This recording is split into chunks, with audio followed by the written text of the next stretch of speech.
Well, I've really been waiting for this one. I'm joined by Ali Day today, mate. Thanks for your time. Thanks for having us, mate. It's an honour. No dramas. Where are you at the minute? Like, what's the go in the offie?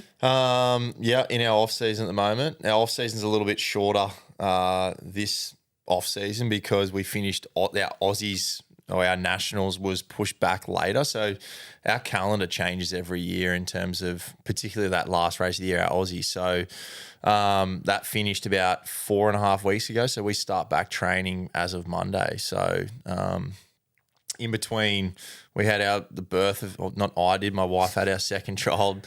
I think, like maybe 6 weeks ago now, maybe 6.5 weeks. So we're just trying to settle into a bit of a routine structure with both the boys now and what that sort of looks like. So that's kind of what the off season sort of entailed for me, mate. But it's been great.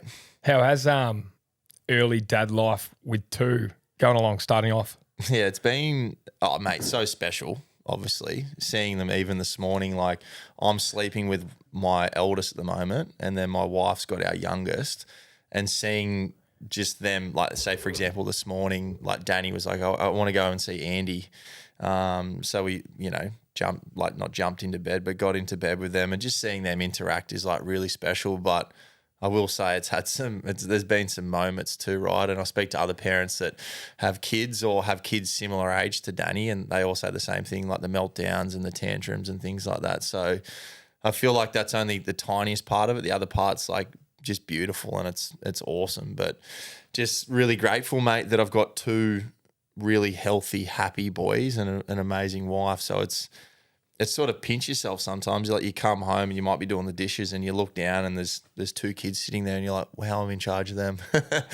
Mate, that's awesome. So you're saying tantrums from the eldest? Is that Danny? Yes. The tantrums there, yeah. Is that attention based? I think so. I know I need to get better with like my patience and stuff with him, because I feel like it's funny. Me and my wife laugh where me and him are exactly the same. We're either, like chilled, mellow, everything's cool. And then, or it's like that we've flicked the switch and we're up the top here and we're heightened and we're stressed and things like that, and we don't cope very well. So there's sort of like no middle ground. And we were sitting at a cafe the other day and Kel was like, that he's exactly you. So I've got to get better at obviously just being patient with him and giving him that time, being present with him, because I think what scares me is this time is just going to evaporate so quick, and it already is. That's what scares me, how quick life goes. That's like my biggest fear, of not being present with him at that time. So you would know it, mate. You're a dad too, and you watch them grow up and you're like, I remember when I was getting Danny out of the bath and holding him like this. So I'm just at the moment just trying to take all those moments in and trying to be the best dad I can. Yeah, mate, that's awesome. Yeah, going through the same at the minute now. We've got Daisy, who's 5.5 months now. Was sleeping like an absolute angel until about 2 weeks ago. Yeah, it was. And now, she's still really good, but been difficult for myself and Georgia now. And as you see, she felt this big. Like she felt tiny, let's say 2 months ago. And then you look down, as you said, and you're like, when did this child start to look one? She's massive. So that's the thing as well. Like Georgia and I, we always go back and forth. Our Instagram algorithm is like literally just parent stuff now, and we flick it back and forth every day. And they're like, before you know it, like your kid's 1, 2, 3, and then like where did they all go? So we're really loving this toddler stage where she knows what's going on but can't move around enough, responds to you, lets you know when something's right, wrong. She's having a good time. So it's a good phase, isn't it? Oh, we're really loving it. We're really loving it. Great name too. Daisy? Yeah, I love that name. Thanks, mate. That was my doing. I picked that one. Georgia wanted Rosie, so we settled on Daisy, which was good. Yeah. So with parenting them, we'll stay there. Like, do you get them down the beach at all? Like, are they water babies? Yeah, they definitely are. Danny loves the water. I was really careful at the start not to, obviously, because we're down the beach all the time, not to try force his hand at it and get him out on a board and stuff like that. But now he absolutely loves the water. Like last Saturday, when it was obviously we live on this beautiful, pristine coastline, we were down at Miami and both the boys came in the water. I mean, Andy's only 7 weeks old, but so he got in the water, got his feet wet. But I took Danny out probably, obviously with the Gold Coast beaches, you've got sort of like the gutter and then you got your back bank. But I took him beyond the gutter and he's happy to sort of float out there with me and swim and go under waves and things like that. So yeah, both beach babies. It's amazing like how much they take in, or how much Danny's taking in with our lifestyle. Like I'm racing in the summer almost every weekend or every second weekend, and then we're down the beach. I imagine you guys would be too. Like all the guys here at the club, you know, they would absolutely love the coastline, the beach here that we have on the Gold Coast with the weather and the climate and everything like that. So, yeah, we're down there all the time, and it's, as I said, it's just amazing how much he actually takes in. You know, I'll be down the beach, you know, training. He'll come down and watch, help me carry my board and ski up on my paddle, and then he'll ask me like, "Dad, is there a race on the weekend?" So it's like it's getting to that age now where he's starting to understand. Not what I do, but like what I go to the beach to do, sort of thing. Yeah. So they're definitely beach babies, mate. And yeah, they, as I said, we live a really blessed lifestyle, which I'm extremely obviously grateful for.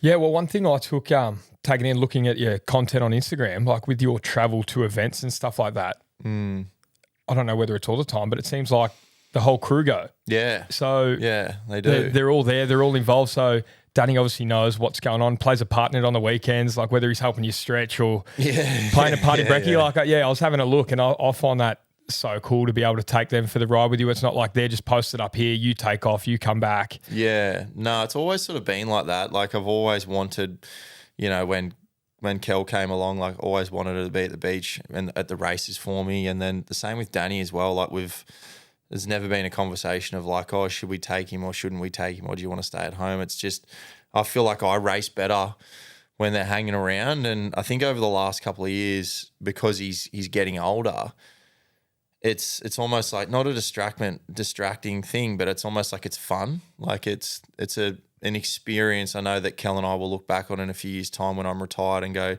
how good was that time that we got to travel and would all sleep in the same bed and go out for dinner and things like that. So I just think it's so healthy for me and it's great for them, and they love doing it. Who knows what will happen this year with the two coming along, but I'd imagine they'll try get they'll get along to most of them, which is, yeah, as I said, I love it. It's yeah, as I said, it's an experience we'll look back and go, how good was that? I love that you said a few years' time when you're retired. I love that. Yeah. I love that. I love that little word, that tweener. So before we get to that part, where did it all start? How'd you get into it? Yeah, so I grew up down on the New South Wales South Coast in a small country town called Kiama. Lived, you know, really close to the beach. Mum and Dad were super active, healthy. Both weren't involved really in the surf club at all. And we would go to the beach and stuff every afternoon. We'd play footy and things like that. We're very active kids, and they were, I think, I've never properly really asked them, but they were probably, I think they were just like, let's get them involved with the surf club because they were, you know, were swim training. And did you ever do swim training or pool squads or anything like that? A bit different in Melbourne. Suburban Melbourne, it was walk from the primary school to the local heated pool and learn how to swim. Yeah, it was kind of like that. But obviously, like Kiama's a small, as I said, small country town. So like everyone swam, played footy, surfed, whatever it was. So most of the kids you went to school with swam. You know, they all played footy on the weekend or netball or whatever it would have been. So yeah, we sort of went into it like that. I started at the Kiama Kingfishers, and there was one other kid in my age group. And then my dad, he's a pretty competitive guy. He's an ex-rugby player. And he was like, I want to take you up the road so you have some teams and some people to train with. So I went up the road to a club about 15 minutes away, which was called Warilla Barrack Point. And I sort of did, 10, 12 years there with a lot of my mates who I'm still mates with now. I did a lot of hard work. And then, during that time, I almost gave it up a few times just because I guess I wasn't really loving it that much. The results sort of, any sports person could sort of attest to this, where things aren't going your way, it's kind of easy to just stop and, finish and go to another sport. But I'm lucky I stayed on. I had some really great coaches and mentors around me at that age, and qualified in the professional series when I was 19.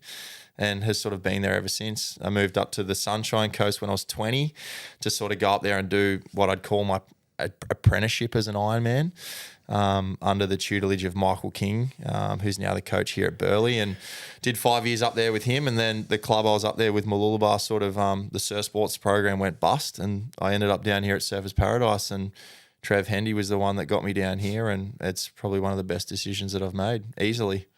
At what age did you start to realise that you could make a go of this, that you could actually make it. I was a really late bloomer in our sport in terms of, our sport's very competitive like all others. But, around 15, 17 sort of thing, that was the age group I meant where I was like, I don't know how much further I'm actually going to progress in this. As you know, mate, it's probably the same in footy. Everyone's bigger, stronger, faster. I was a late bloomer myself, not only physically, but I guess just like talent-wise too. So I think it was probably like I was around like late 17, 18 where I was like, actually, I could make a run of this. I was maybe year 11, year 12 at high school. So, yeah, as I said, mate, I keep saying I'm a bit of a late bloomer in my sport. Well, it's definitely the right decision. What I was looking at earlier was 5 Australian titles. 3 Australian titles. Well, 5 Nutri-Grain Series. That's right, yeah. 9 Coolangatta Golds. We'll get to that a bit later. Yeah. And what was the other one? 3 Aussie titles, 5 Nutri-Grain, 17 major Ironman titles. That's correct, yeah. So can you talk me through the system of the Ironman at the minute? So there's obviously 4 different accolades there. There's majors. Yeah. So how does the whole sport work at the minute? Yeah. Oh, so bear with me on this, All mate. right, yeah. Sorry if I go over it. So the Coolangatta Gold, it's every year, and that's always in October, roughly around, and that's a marathon race. So it's always 41 Ks, or 42 Ks. It's born out of a movie. It's kind of like one of the longest serving races. The 40th year this year of that race, which is special. And then so anyone can do that race. Anyone can line up and do it. Then you've got the professional Ironman series. So the Ironman, Kellogg's Nutri-Grain Ironman series, which I've won 5 times. That's the professionals only can do that. So every year they have your pre-qualified spots. So they had every year the top 10 from the year before go through, and then they have a trial each year where roughly 180 people will turn up at Hugan, where it was last year, and they'll try get the last 10 spots or 7 spots, and then they'll have a couple of wild cards. And maybe like a reserve wild card for the last spot. So that's the professional Ironman series. In that, you go to 6 different races, 6 different formats, and that's where you would see it on my Instagram. That's where you're traveling and doing all that sort of stuff. Then you've got your Australian titles, which I just raced in. And again, you race for your club in that one, and anyone can go do that. It's just a one-off Ironman race. It's a 12 to 15-minute race. The legs can change all the time. So when they draw the order, whether it's ski, board, swim, or swim, board, ski, or board, ski, swim, or whatever it might be, so they just draw that 5 days out and you do that race. You go through the heats, the quarters, the semis, and you get to the final on Sunday, you do that. So that's extremely prestigious in our sport. I think that's the longest serving. I should know that in our sport. It's gone around forever, that race. And then you've got your world titles, which are every 2 years. And I won a world title back in 2018, and because of COVID, it's funny, they haven't contested a world title since then, so I'm actually still the world champion, which is great. Let's go. They've got the world titles this year actually here on the Gold Coast in like late August, early September. I'm not sure if I'll do those just yet, but yeah, as I said, they have those every couple of years, but they haven't contested a world titles in the last 5 or 6 years, so they're kind of like the 4 majors in our sport that you want to go and race, you want to go tick off. And I think when I started, I was like, I just want to make the professional series. I want to get the pair of togs with my last name on the back. Yeah. And if I get those, I'll be a happy man. But obviously, as you know, Rat, like the goalposts keep shifting and moving and changing, and so do your goals, and you evolve. And I sit here now, and as you said, it's like have to pinch myself sometimes when you have those sort of accolades and things like that. So it's really cool.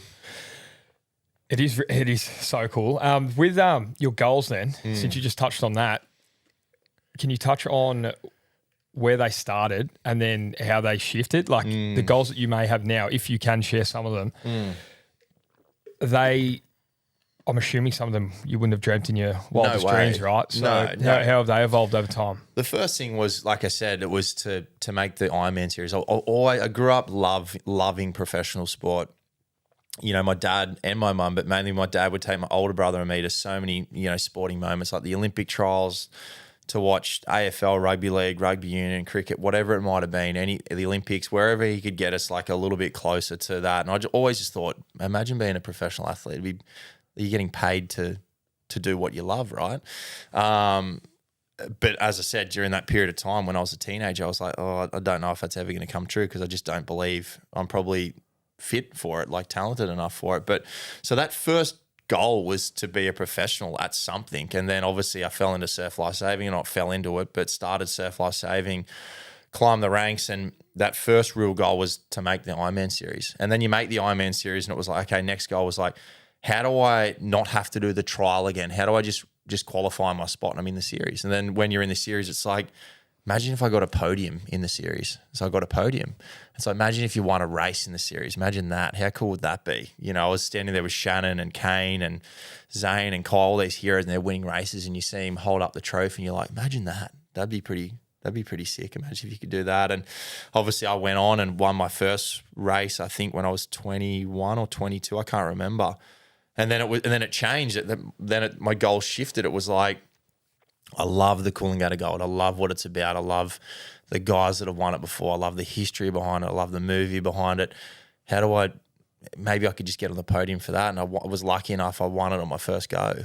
And then you try win your first Ironman series, and you want to win your first Aussie. So it's just, hopefully that makes sense, mate. They're just constantly, I think one mistake and one positive that I've always had, the mistake is probably not celebrating the wins enough always. But then the good thing was I was able to reset and look forward to what I wanted to do next. So it kind of goes hand in hand, doesn't it? Yeah, like that's right. Not dwelling on you finish and you're like, oh my God, I just won a Coolangatta Gold. But what's next? I should get on to what can I do now? Like, what can I get out of it? So the last couple of years, mate, I've tried to just really slow down a little bit and enjoy those victories, because you never know when it's going to be your last one. Well, you mentioned the Coolie Gold. You love it that much that you decided to win it 9 times on the trot, mate. What makes you so good at that specific event? You said you've loved it, loved everything about it. Is that something that you specifically train for, or is it your skill set? So good story. When I was 19 or 18, in year 12, what were you like at school, mate? My constant report card was very good when applies himself. Okay. Yeah. So that's pretty good. What about yours? Yeah, mine was probably similar, but in terms of like academic skills, like I remember going to school, but I can't remember sitting in classrooms and like listening and in the best possible way. Like I was a good student, teachers got along well with me, but when I was in year 12, they had like this junior Coolangatta Gold. So you could do like half the course. And I said to my mum and dad, I feel like I'm really suited to it, mum and dad. You got to come up and let me do it. And they were like, no worries. Your older brother's doing the Open. You can come up and do it. Looked at the dates, and the dates were around when you're sitting like your HSC in school. You would have had the same thing in Victoria. Yeah. And mum and dad were like, well, you can do it, but your English exam is like the next day. You're not going to be able to like race and do both and get home and everything like that. So they organised with my school down at home to go and do like my HSC, sit my English exam up here at Benora Point, because it was a New South Wales school. And I was like, okay, that's fine. In my head, I just thought, I'll go win the gold, turn up to the next day, sit my first English exam. Anyway, the race went horribly wrong for what I thought, what I was really suited at. I felt like as a kid, mate, I'm jumping around in circles here, but I felt like I was not the most talented in terms of my skill set and going in and out of the break and body surfing and things like that. But one thing I could do, if there was just a boring old set on the board that needed to get knocked over, I could do, like very easily. Not easily, but mentally I felt like I was quite strong and tough, and I had the ability to just go all day in a lot of ways. Like I just felt like I didn't get as tired as what other kids did. So that was kind of my skill set. And that's what attracted me to doing that race that day. So I went up and did it and got 5th. And I still remember walking back with my jammers on back to my hotel room crying. And I was like, I'm never doing that race again. I thought I was suited to it. Obviously I'm not. I thought I worked really hard. Obviously I didn't. And mum and dad drove me to Benora Point the next day. I had to wear a different uniform to all the kids. Went to the school, sat my English exam, and I remember sitting like in the back seat of the car, and they had like the Gold Coast Bulletin there, and had a picture of Kane Eckstein, who was the most successful at that point in that race, and he was claiming the race, and I was like, aren't we having totally different days? Like he's, we're different age groups. I was never going to race him, but I was just so down. I was like, I'm never distraught. I'm never going to do that race again. Until fast forward a couple of years later, changed coaches, was living on the Sunshine Coast. I was handling for my brother about 3 years later. And I just said to myself, I feel like I'm still suited to this race. I feel like I've got an engine. I'm a bit more smarter. I'm training a lot better now. I feel I can go do it. So I just made a commitment in my head when I saw Kane win that day. I was like, I'm going to do it next. I'm going to do it next year no matter what. I'm going to put my foot on the line and race. I don't care what I come. I just feel like I need to face my fear again. And also I believe I'm good enough to do well at this race. And I lined up the next year. Kane didn't do it. I won it. And then obviously I've just gone on this run of so there's a lot of things, mate. That probably didn't answer your question. I think that's like a bit of a story. But I trained a lot when I was a young kid at, the endurance sort of stuff. So I'd train at Oak Flats Pool, 5 mornings a week. And 2 of those mornings a week, you would run 5 laps around the cricket oval. And then you would jump in the pool and you would swim 800 meters. You do that 3 to 5 times. It's continuous. And I was a lot younger training against older people. And not that I don't want to brag. I wasn't running rings around them, but I just found that therapeutic in a lot of ways. And I was doing it so easy. I was like, this is awesome, and then there's been so many sessions over the years, particularly at that younger development age where I just obviously had great coaches in my corner that were just training it. My dad was taking me, and I hated running. My dad would take me to like cross country, 3 kilometer time trials, 1,500 meters in the pool, ocean ski races. So I don't know if he was deliberately doing it to make me better, but he was taking me all these things, and I hated it at the time. But I look back now and I'm like, thanks, Dad. That was probably really smart of him to do all that stuff for me. That's awesome. I'll go to your senior training now. It's a part of me that I idolise with individual sportsmen and women, where we've got the luxury here as AFL footballers. We've got our schedule. We know what's going on. We know what training we have. Everyone kind of does the same thing. We go out and train together.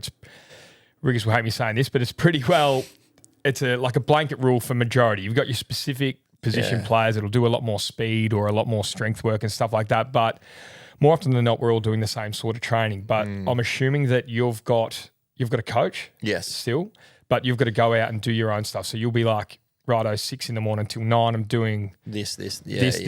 Like, can you talk me through your schedule at the minute? And so we've got a head coach who's, obviously we've worked so well together, Zane Hamill. He's the head coach at Surfers Paradise Surf Club. So he looks after ski, board and Ironman sessions, which are all afternoon sessions.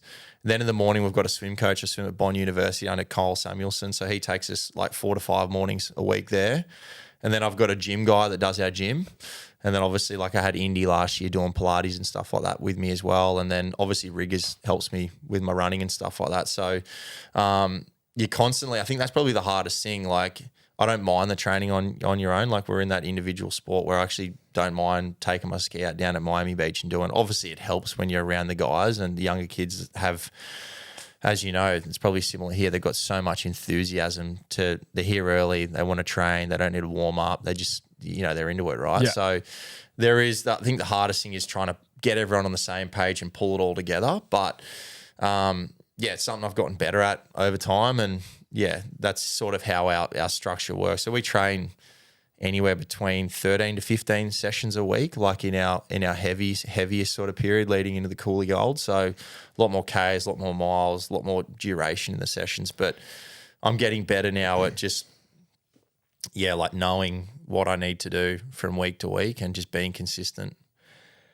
In this individual sport, where do you go? Like, where do you compete from? Do you compete from, because I'm assuming a lot of the competitors are your mates, you knock about with them on the coast and stuff like that. You do a lot of training with them. Do you compete with a sense of like camaraderie, or I'm out there with my mates, or do you compete from aggression, or like where do you see, what zone do you get into during a race? It's changed over the years. I remember when I first started, I had zero idea. I don't know, it was like what your first AFL game was like, but the routines are now so important, I think. But as a young kid, it's so hard to find a routine because you have no idea what works. So you got to try several different things. I felt like in my younger days, I had the headphones on, drinking the Red Bull and was trying to pump myself up. Whereas now I'm a lot more calmer, alley, and a lot more relaxed in terms of what I know, where I'm, at my best sort of thing. So, Yeah, it's a really good question, mate. I think I race from now. I don't think it's aggression at all. And it's more, I'm 33. I've got a couple of years. Potentially this is my last year.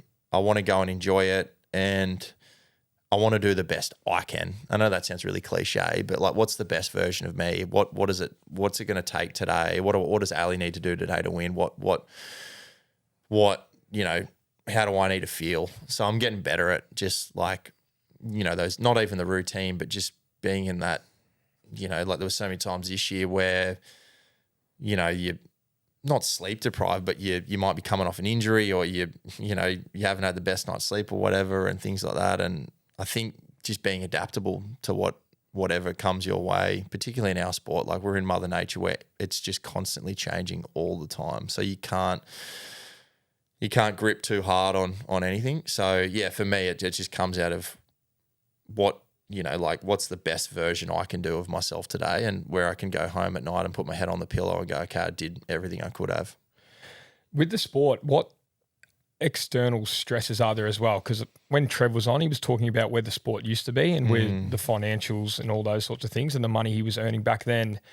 Right now, I'm unaware of the pay structure. Is it kind of like you need to players on athletes, competitors on a salary, and then you win prize money, or do you have to acquire your own sponsorship? How does the sport work at the minute? It's a really good question. So back obviously in its heyday, Trev, I don't want to speak for the guys, but I'd imagine they were on, from what I've heard, were like really, really, really good money. The sport, thanks to Shore and Partners, who are my major sponsor, have come in and with the Summer of Surf and have like really upped the prize money.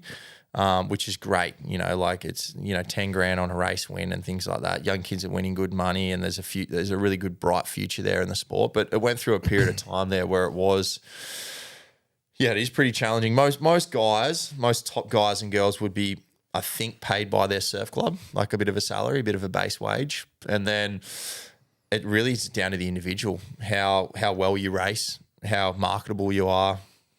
The more races you win, the more you get recognised, the more sponsors want to come on. So it's a very unique sport like that. Like it also comes back to like all those people racing, they've still got to do their patrol hours. Like it's a voluntary sport, you know what I mean? Whereas, 20 years ago when Trevor and that were racing 30 years ago, it was huge. Like they could have beer sponsors. They were, did an episode with Baywatch and things like that. So I'm hoping, not just for my sake, because I'm at the end, but I'm hoping for the next, the kids coming through next, because I'll always be a lover of the sport, that it goes on forever. But it's a tough market. Like you're competing against so many other sports now. But I truly believe, like when guys come down or girls come down and watch it for the first time, they're like, this sport's awesome. Like it's so exciting. It's so good. But how do we watch it? Where is the news? Where's the updates? It's not like the AFL where you can just go on an app and see who you guys are playing next week, see who's playing, who's injured, what's the news. So, as I said, it's hard to compete against like those bigger sports at the moment. But I'm hoping that with Shore and Partners and brands like that, they can make the sport bigger. So, it is a tough market, mate. Like as I said, like if you win a professional race this year, it's just $5,000.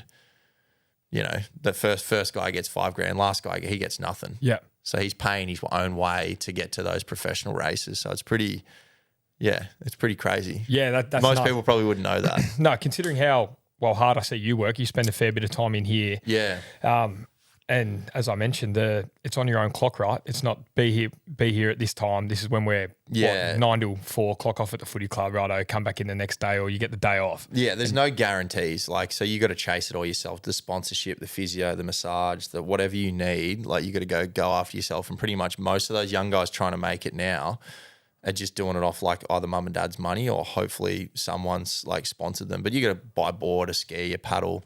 Ski's $4,000, board's $2,500, a paddle's $800. Then you got to pay your swim fees, all your training costs and things like that. You got to get to all the races and stuff like that as well to have a shot to race. So, but I think there's a beauty and love in that too. I don't think you ever start sport to go, oh, what am I going to get paid? Because I just, like obviously every now and then I look at it, I'm like, man, imagine if I was on X amount, like I'd be maybe living on hedges or something like that. That's right. That's right. But at the same time, I've had look what I'm doing today. Oh, you're in. I'm in, Yeah, I'm on the mate. Yeah, I podcast. know. I've made it, It's a long line, mate. It's a long line. I know. I had to knock a couple back, but you know what I mean? Like I wouldn't be sitting here today if it wasn't for the sport. We wouldn't know each other and I wouldn't have the relationships, the experiences, all that sort of stuff. So I owe the sport. The sport doesn't owe me anything. You mentioned competing with your mates as well. Does anything in the heat of battle, like does funny stuff happen out there? Like do you cruise past your mates or are you just so locked in? Do you like... Yeah, you're pretty locked in. I mean, you might have your training partners like your TJ Hendys and your Finn Askews and stuff like that and Max Beatties that I train with every day and you're in a race with them. You might say something to them, but more likely than not, it's kind of just, it's almost comfortable in a way because you're in a heat with them or in a race with them and you know what they're good at, you know what their weaknesses are, and you feel, I guess you just feel more comfortable in the water. But it definitely gets heated in the water in terms of not with those mates, but with other guys. You're trying to get to a can that's 100 meters off the break on a dead flat day, and there's 20 blokes that want to get to the can first. So it's like obviously it's no way near as bad as what your sport is, but I'm a guy that swims with no goggles on, so you can't see what's coming and what's going to touch you sort of thing. So you want to get to the can first before you get absolutely like pushed under or mauled or anything like that going around the can. So it does get fiery, but we're professionals as well. And all the time, I would say, like it's just what happens in the water stays in the water. What's the reasoning for no goggles? My heroes did it. Yeah. My heroes, Shannon, Zane, Kai. I mean, I started the series and I started the professional series and I wore goggles. And I was like, if they're winning races, why aren't they wearing goggles? And my dad, funnily enough, was handling for me one day at a local carnival and he forgot to give them to me. And I blew up at him after the race. I don't think I won, but I was like, mate, where are my goggles? But it was one of those things that it's one less thing I don't have to worry about. I mean, obviously they help. Like, you go for a swim in the ocean, like most people, like they're going to chuck the goggles on, I've got terrible pterygiums. So that's probably going to cost me in a few years' time. But what's a pterygium? Oh, they're these, like, if you look in my eyes, like you can see like I actually don't know what they are. People pull me up. I had a mate around the other night. He's like, man, look at your eyes. So people are saying, look at your pterygiums when you're out. Yeah, have a look at those. Like they're like have red. Have a look at those pterygiums. Oh, I've heard it all. Oh, the footy guys don't get it. I saw your Oakleys in the show. I saw your Oakleys in the lockers, mate. So maybe I need to start wearing those a bit more. But look, it's just from the sun and the salt water. So years of, like, most people that are wearing goggles in the ocean aren't going to get something like this. But yeah, as I said, my heroes did it, and I thought, well, if they're not doing it, why would I need to do it? What's your go-to? What's your best leg? Swim. Swim was the thing I first started doing as a young kid. I can do it. I don't look pretty doing it. I'm efficient at it. I can do it really well when I'm tired, which is the bread and butter of an Ironman. If you can swim well when you're tired, it just underpins all of those legs.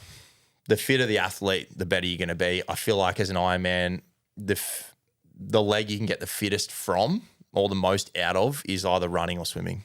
You know what it's like when you're running and swimming fit. Like I don't know if that's similar to you guys here, but the fitter you are, the better decisions you're going to make. So, that's right. Yeah, when you're not as fatigued, game sees easier in the last quarter. You're not just trying to get rid of the balls because you can. You're like, I've actually got composure about me to make the right decision. So you're definitely right on that one.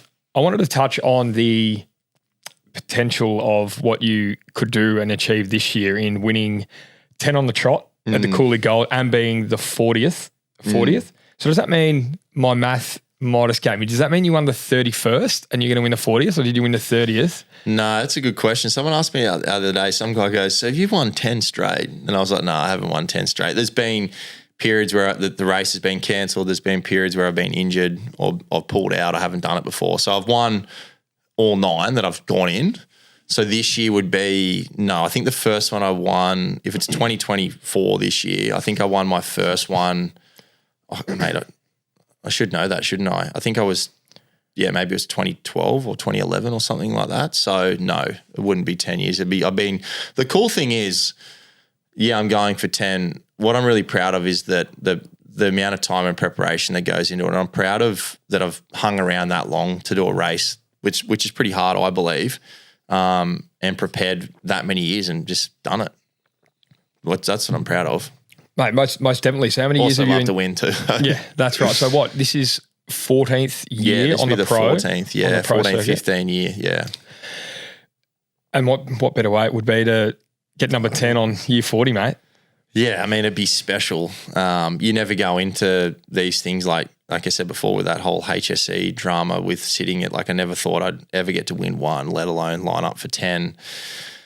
I feel like that there's always pressure. I feel like I've gotten better at dealing with it, but there's obviously going to be a fair bit of pressure on it this year with that speculation of this. Can this guy win 10? Can he win 10 now because he's older and he's had calf problems before? Can he win 10 because he's got 2 kids now? Can he win 10 because he's getting older? Like, all that sort of stuff. So, I'd love to think that I can still do it. I feel like, but it'd be, amazing if I could win that. And 10's a pretty even number, as they say. Yeah, that's right. I'm number 10 today, aren't I? Number 10, there you go. Oh, it's an over. It's an over. Let's go. Come on. All right, we'll leave that one there. Yeah. You spoke about you wished you celebrated the wins more. What does an ideal win celebration look for you now? Going home. There was a couple of times this year when I won the Summer of Surf and also the Nutri-Grain Series. I just wanted to spend like 10 minutes on my own with my family, like just with Kel and Danny on the beach after everyone was gone, and just stand there and just go, look what just happened. So just like taking that moment in, like, instead of just jumping in the car and going home and going to the club and going out and having a few drinks. So ideally that's what it kind of looks like. And then going home and just, most of the last 3 or 4 years it's sitting in the car with Kel and I'm like, how good's this? We just did it again. We just did it. Like, we just pulled that off again. Like, and there was moments, over the last few years, as you know, as a professional, mate, like, you have that self-doubt and fear and you have no idea what is going to happen in professional sport. It's like, that's the beauty of it, right? Like, we have control over it, but we also don't at the same time too. So ideally it's that 10, 15 minutes, it's getting in the car and going home and just spending it with loved ones. Mate, that's so awesome to hear. I've just really noticed it recently as well with my partner Georgia and our young one Daisy coming along as well, that so I'm 29 now, until I probably got to 27, she moved up from Adelaide with me as well, that it's really a team thing. Massively. Yeah, team achievement. It's like she sacrificed her life in Adelaide, moved away from family. Crazy. I was already away from family, but now coming up here, like, it's a thing that we do together, and when the sport's not going the way I would like it, it's how much it impacts everyone else in your life. So when did that start happening for you and Cal? Oh, well, man, she's been there since the start. My first ever professional series race win, I just started dating her and I hadn't won one. It took me like 3 or 4 years. The difference. I flew her up. My mates picked her up from Sunshine Coast Airport and I won my first ever professional race that day, and she was there. So, she's just been there literally from the start. So has handled for me, has prepped like the handlers for the gold, has, booked the travel and the accommodation, and is, my psychologist and like, she's the one there getting my food ready, my esky. She was doing it like 36, 37 weeks pregnant this year. But I just love how, and it'd be the same as Georgie, your partner, like just how selfless they are. But I think she deep down loves it too. Like, it's such a cool, as I said before, when we're traveling as a family, like, we'll never get to do this again. Like, we'll look back on this time and be like, how cool was it? Like, how sick was that? We were going away, you were winning races. How good was that feeling? Not many get to experience that. So yeah, she's literally been there from the get-go. And I think a big driver this year, if it is my last year, I want to win. I was always motivated to win races for her, but also motivated. I'd always see like it's like you guys, you see the kids in the sheds after the game. Like, that's awesome. That's the coolest thing that happened this year. So yeah, who did we play? We played West Coast here. Got the chockies. Yeah. Walk in, see Georgia with a big smile on her face, holding Daisy. And you're like, what? Yeah, it's not something that I really took in or acknowledged with older teammates in the past, like having kids and like, oh, what do you mean? Like running out with them and all those sorts of things. You're like, oh, whatever. Like, it doesn't make any sense until like you've gone through it yourself. And then I'm like, not the only reason I want to play ones, but a big reason I want to play ones is because I want to win a game out there to then have that feeling after the game. Correct. One, with my mates, but two, see this little like cherub in there, just like with like, her son's jersey on with her name, like daddy or dad on the back or whatever. She got that on the back. She got number 2. She doesn't have dad. Cool. Yeah. I don't want to get heckled. I don't want to get heckled. I don't want to get heckled at the game. Yeah, your dad's shit. I don't want any of them. I don't want her to have a hard time. No, but I always want. As I said, I had the same thing. I'd see all the greats of our sport bring their kids down, and I was like, that doesn't make sense. So they should be beating me, but in theory, they've probably been stressed and they've been up all night, and they're probably going to race better because they have no worries. Like they're down there with their kids. And I always just wanted that one photo with Danny winning one race. So I've got that motivation now to have that. I just want another photo for the living room at home where it's like all four of us. Mate, that's an awesome goal to have. Yeah. So you've spent a fair bit of time around the club. Is there anything here that you, like obviously being a leaguey, growing up in the north? Yes. Sorry, the south coast of New South Wales. I did play AFL too, though. Where at? I played for the Kima Power. So, like, I grew up beach, and then down the bottom of my hill was footy oval, yeah. Well, spending a fair bit of time in here and not having access to, I'm assuming, an AFL club, unless you dip the toe in the Swans facility, mate? I did go once. Sorry? I did go once. I didn't know that. This was years ago. Good. So converted? Converted. Yeah. It's a funny thing, right? Like I grew up, I've been to a lot of, like we're members at the Swans, still are. Dad goes, sister goes, brother goes, mum goes, whole uncles, aunties and everything like that. Been to 3 of their grand finals, seen them lose 3 grand finals. Move up here, obviously you create relationships with the club, with riggers, with yourself, with Took, obviously, Witsy and all the guys, and it's just funny how much it changes because you have this deeper care and understanding of what the club's trying to do and the guys. So you're connected, if that makes sense. Yeah, most certainly. So it changes. Yeah, that's right. It changes. It changed from, when I first moved here, it was like, yeah, I'm watching every Swans game. I'd come out here every now and then. I actually came here and watched Kurt Tippett play when you wouldn't have been playing rap, but like he played the Suns one afternoon here, and I went into the Swans dressing rooms and didn't really know anyone in the Suns, and now it's completely changed where all I do is watch their games because I obviously want you to do well, but I have that obviously that deeper understanding and care. Oh, that's right. Well, mates with a lot of the guys, and you see us go about, and also the staff as well that put in a lot of 100% blood, sweat and tears into getting us to where we need to go. Is there anything with AFL athletes that you are in awe of or you admire that's different to your sport? Yeah, I've said it to Took a couple of times before. The ability to ride the roller coaster week in, week out for like 24, 26 weeks? Is that what it is? Yeah, well, it would, with a few buys in there now. Yeah, 24, 25, yeah. Yeah, like we went on a period last year where we did like 8 weekends in a row. And, over that period of time, I won some races, I lost some races, I was injured through that period, but it was tough. Like it's hard to manage. So for what I look at an AFL player, I'm like, how do they do it that many weeks of the year, traveling, living out of the suitcase, getting ready again? Like it's very, like week to week like that. I feel like that would be extremely tough, what I don't think a lot of people can appreciate, because you got to get yourself up for it. You got to come down and you got to get yourself back up again. It's different for our sport. We've got to do it. I said we've got 4 majors. You got to do it 3 or 4 times a year. I look at you guys and I'm like, you got to do it every week. Yeah, it's definitely a long I don't know year. do you ever think about that? You're probably used to it now, right? I do. You've done it forever, right? So, yeah, well, I've my career's been quite interesting. I've been so far out, like the 40th guy on the list. Like didn't play till I was 21, so getting at 18 till 21. And then I think I played like 101 out of a possible 108 after that. So I couldn't have been more in.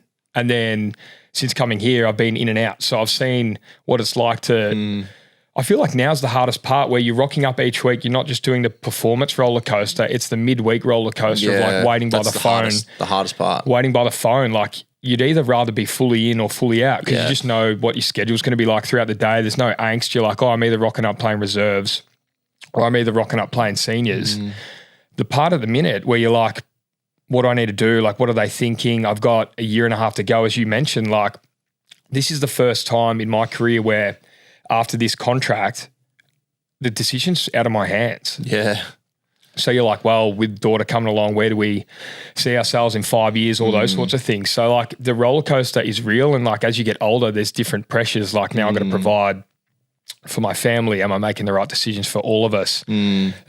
So true. Yeah. So there's all these additional stresses that, like, that's why I feel like a lot of players don't kind of get this far. That's why it's such a hard game to make, due to, like, they can't handle the roller coaster and just staying so level, being able to perform under these stresses. Like, you've got your guys, probably there's 12 to 14 guys that play every week during a season that are just fine. They can go about their business. But then the other guys, it's just like a merry-go-round. I didn't realize that. Like, I obviously followed the sport. But then when I started coming into the club, you'd see other names and other people, and you don't realize that there's, you know, like you said, there's 12, 14 guys that on the list that, you know, they're a shoo-in every week. But then there's the other guys that got to go home too and provide. And I've definitely felt like that. Like, it wasn't this year, it was the year before. I was sick and I missed the last couple of rounds of the Kellogg's, and then I missed the final of the Summer Surf. And that's, like, financially really, like, it's tough. You miss out on that and you start questioning, like, am I wasting my family's time doing this? Should I be, like, maybe just go and get a 9 to 5 job where I know that I'm going to get paid guaranteed no matter what? So I would say, to answer your question, like I said, the roller coaster is so much harder in that middle part from Tuesday to Thursday sort of thing. It's like, what are we doing this, like, what's happening this week sort of thing, like, where am I at sort of thing. So I tip my hat to you guys. I just think it's yeah, obviously it comes, like my sport, it comes with its advantages, but it's also like, yeah, there's a lot of pressure there and it's hard. Yeah, well, we're also blessed though, like with the structure that the AFL has set up, we're on a base salary as individual athletes and we're all paid quite well. I guess that comes hand in hand with the roller coaster that we go through week to week. Like we're all paid well, and that's something that you touched on before, where it's really kind of how good you go is how much you make. You make it. Yeah. That's not so much the case here. So that's a stressor then in itself. You spoke about missing some time and stuff like that, and that was a financial burden on yourself and family. What are some of the setbacks you've had in your career? Riggers mentioned you've broke a couple wrists. Yeah. Please tell me that was during competing. No, I thought he was going to say done a couple of calves. That's what I've been spent most of the time in the club on the calf machine. Yeah. You on that, mate? Not the calf. I see you pushing the sleds in there. Yeah, I've been getting that right. Yeah, on the sleds. I don't need it. See, you can borrow some of mine. I got the big thumpers there. Is that right? That's right. Oh, yeah, best calves at the club. You got your record out there. That's right. Yeah. Pound for pound, best calves at the club. Right? No, I say that. Be interesting to see. Actually, does. Yeah, I've had. I wouldn't say major setbacks, but I've had my fair share in what I think in my sport. Had one in 2014 where I did the gold and had a heap of just health issues. Like, that's where I kind of did a 180 on my diet and started looking at my gym and sort of like changed the way I was like looking after myself. I felt like that's when I, became quite professional. So I took a year out then and then came back the next year and won my first series. Always have like not a habit, it sounds really cocky too, but I've always had a habit if something bad goes wrong, like what's the silver lining in it? What can I get out of it? How can I use this time? The major one, obviously, that was probably more so public was I was at what they tried to do in our sport, Ninja Warrior. Yeah. They tried to put our sport like an Ironman race and attach Ninja Warrior, like a circuit into that. And it caused this massive, shit stir in our sport because they put more prize money on it in comparison to the Coolie Gold. I think it was the same prize money. So what was the apparatus? So they had like monkey bars and all this sort of stuff. You're carrying sandbags and you're crawling through. I've never watched an episode, but you've seen it. Yeah. I'm sure you get up there and watch it, Rad. Oh, that's right. Yeah, picture yourself on the course. I wouldn't actually be able to do the monkey bars with this upper body strength. Well, neither could I when you hear my story in a sec. Yeah. But there was a big shit stir in our sport. There was the traditionalists that were like, this is crap. Like, they shouldn't be putting money towards this. And I sort of got caught in the middle where I was like, yeah, I agree with you guys, but also at the same time, I feel like maybe I'm quite suited to it. And there's 25 grand on the line, and it's pretty good for me. I feel like I'm going to be like, it's a long distance race. Feel like I'm pretty strong. Anyway, I went along on a Friday afternoon. I shouldn't say the name, but I should do that. But it's here on the coast. I was there on a Friday arvo. thankfully with my mate TJ Hendy, and I was on a set of monkey bars and just slipped, fell down. Both wrists were like bent the wrong way, like in an S bend. Looked down and thought, oh, that doesn't feel right. They don't look right. Thankfully, TJ was there and he was like, oh, let's drive. We'll take you to the hospital. And I said to the bloke in the back, I said, mate, surely, like, how long is it going to be? Because in the middle of my Coolie Gold prep, and he was like, oh, mate, I think they're just dislocated. I was like, that's not too bad. How many weeks do you think? And he's like, maybe 2. So, I can't miss 2 weeks. Got to the hospital and they were like, oh, you're going to be out for a really long time. So I took 18 months off there. I think my dad's massive on numbers and times. I think I had 687 days out or something like that because during a COVID year too. So I missed that whole year, missed the whole start of the next season, and then was able to race the professional series and came back and won. I won 6 races from 6. It's never been done before, sort of thing, down at Kingscliff. So I feel like that lesson then was coming back and just racing from a place of enjoyment. I stepped my foot on the start line. I was looking out at the horizon. I was smiling and going, how good's my job? I'm going to be grateful that I get to do it every single day. So, yeah, long story short, mate, I've had my fair share of like little things like that. Obviously, in the last couple of years, when we referred to last year, I missed a couple of big events with, you know, being sick. My son brought home something from like hand, foot and mouth from daycare and I got sick. So it's just, I'm a big believer in which my wife has told me, like, yeah, the universe has a plan. I know that's a bit woohoo and things like that, but, you know, you got to work hard. Obviously, you got to deal with the cards you've been dealt, and they're the ones that have been dealt with. So I know a lot of people, you know, in all different walks of life have it way, way, way worse than me. So, but in terms of mine, it's something that, you know, I'm really proud of the way that I've handled them and really proud of the way I've bounced back. On the tweak of a few things, you mentioned diet. What were some of the things that you changed and mixed up? Oh, Kel will laugh at this. I think because we were like, I was living on the Sunshine Coast and she was living down in Jervis Bay. So she was like, you only know what you know, hey, Rat. Like I was eating like, this would be good. Give Domino's a shout out. I was getting Domino's. I was drinking a lot of, and it's not bad. Some people it works for, but for me, it just wasn't. Like I was having a stack of no-dos before training. I was taking a heap of anti-inflammatories, well, not anti-inflammatories, antibiotics. Anytime I got some sort of like flu, I'd just ring the doctor and he'd be like, yeah, mate, here's this, keep training. So I just felt like I was burning both ends of the candle. And in terms of diet now, it's just super clean. I met up with a guy that was the head of performance at the Roosters at the time in 2014, and he was like, you need to do a detox, you need to follow a paleo diet, you need to take this supplement, just all that. You need to start using a sauna, you should do some cold therapy, you should start walking bare feet.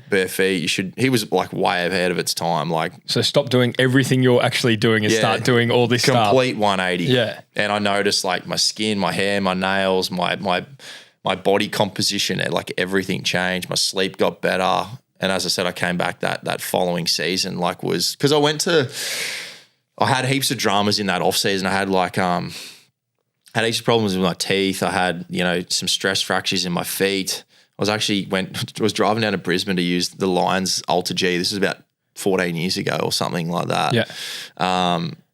And yeah, as I said, like I met up with him and all the doctors were like, your blood tests are fine. I went to the AIS and they were like, you're sweet. We're not sure what's wrong with you. And I met with this guy who was the performance coach at the Roosters, Keegan Smith. I should give him a shout out. He was massive. And he was like, yeah, you need to do this, you need to change that. And that was kind of like really my only option, mate. Kel did it with me and I still look back now, it's probably the healthiest that I've ever been. And I still follow most of that stuff now, obviously. I do dabble in other areas, mate, but at the same time, that's kind of been a huge pillar for me. Happy days. I've noticed you're one of the more humble individuals I met, considering your status in the sport. Like, I'll give you a pump up because I know you won't do it yourself. Like, with how humble you are, and the results that you get, there still needs to be an underlying, I'll use the invoke, dog in you at the minute. Like, and a self-confidence. Like, do you feel that? Is this something that, I'll say with your humble nature, that has stemmed from a child, or is it something that you try to control and at the forefront of your mind, or is that just how you are and you've got this self-confidence in yourself to be able to perform the way you do? I think, thanks for the rap too, mate. Oh, you're right, mate. You're a star. Keep going. Yeah. Tell me What more. else you got for me? No, that's about it, to be honest. Oh, come on. That's it. I think it stems from my parents, where I grew up. I grew up in the humble beginnings as well. Like, you know, like I didn't have the sponsors and didn't have, like, mum and dad didn't have a stack of cash to buy me the best board. And I always just, I guess, in the forefront of my mind, I was around sports so much, and I idolized the guys that gave you the time of day back. They were the ones that I really, it wasn't sometimes the best player. It might have been the 15th, 16th guy on the team that was just, you know, would give you the time. You go to those clinics and stuff like that, and they spoke to you, or they gave you their hat, or whatever it might have been, or spent a little bit extra time with you. So in the forefront of my mind, that was always like, I wanted to do that. And I think it's super important in my job now, because I'm the oldest there racing, that, you know, I leave the sport in a better place. Trev always talks to us about that. Leave the sport in a better place than what you found it. And I wanted to be able to, I guess, change the way not that our sport needed changing, but I wanted to be able to change the way our sport is, the way we treat nippers and look after people and, you know, speak to sponsors and things like that. So I think, like, if that all makes sense, mate, that's sort of like the way I've sort of gone about it. And I was listening to that, I don't know if you saw it, that clip of Rafael Nadal and Roger Federer sitting there the other day. Have you seen that? No. And Rafa's like, the accolades will always be there and they'll always stay there. But the most important thing is, like, being recognized for being, like, a good person. Like, whatever you do, like, I want to finish whenever I finish, and whether it's you or whether it's the people at the club, whether it's like sponsors or whatever, that they can say honestly, like, hand on heart, that he was, like, easy to deal with. He was a good person. He always gave back. And I guess that's what comes from, you know, as I said, growing up in a small country town, as well as just having parents that, you know, you'd be sitting in the car and they'd always be just doing good things for people. And I just think what goes around comes around, mate. Oh, most certainly. That's why we love having you in around the club, mate. Thanks, mate. You've got that aura about you. Get the Guernsey on. Yeah, that's right. Get you out there. Can we? No, who knows? We'll ask Dimmer. See what he reckons. Is he in the building? No, it's day off, mate. Don't be silly. Yeah. Don't be silly. It's a day off. And we'll finish on with you getting out to the games. So you bring little Danny down. Like, how do you enjoy bringing him out to the games? Does he love it? Yeah, I love it. Yeah, it's also got to give a shout out to Kane Richardson, Richo. He's a neighbour of mine. We take both the boys out. So we came out a fair few times last year when it was like time permitting with the kids and stuff like that. Came to round one this year. Came to a few of the other games. But yeah, I think it's just important to get around the club. You know, Danny's kindly enough, the Suns gave him a jersey, the club gave him a jersey last year and things like that. He loves wearing that today, Karen. I think it's just important that you were born on the Gold Coast, you should support the Gold Coast. So I love coming out the footy. I've got down the sheds a couple of times, which is cool. And as I said, you have that connection with some of the players and obviously with riggers and stuff like that you have care for week to week. You want to see them do well. So as I said, mate, I love what you guys are doing, and I wish you guys all the best for what's to come. No, thanks so much, mate. As I said, appreciate your time and having you around and donating your time today. And good luck in how do they do that? In the 24-25 season? Yeah, 24-25 season. So we start October, mate. Maybe you can come down and... if you need a training partner... I'd love that. Yeah, I'll take you for a couple of long runs, mate. That'd be good. As I said, I've been lucky over the years. Like, I know Witsy and Dave and those boys, and Toot came down last year and watched it and stuff like that, which was cool. And I love that crossover, right? It's cool to have relationships with other professionals and get that same sort of love and support from you know, where it goes both ways. So, mate, it's mutual. We'll definitely be there, mate, showing our support. So thanks again and good luck. Thanks, mate. Appreciate it.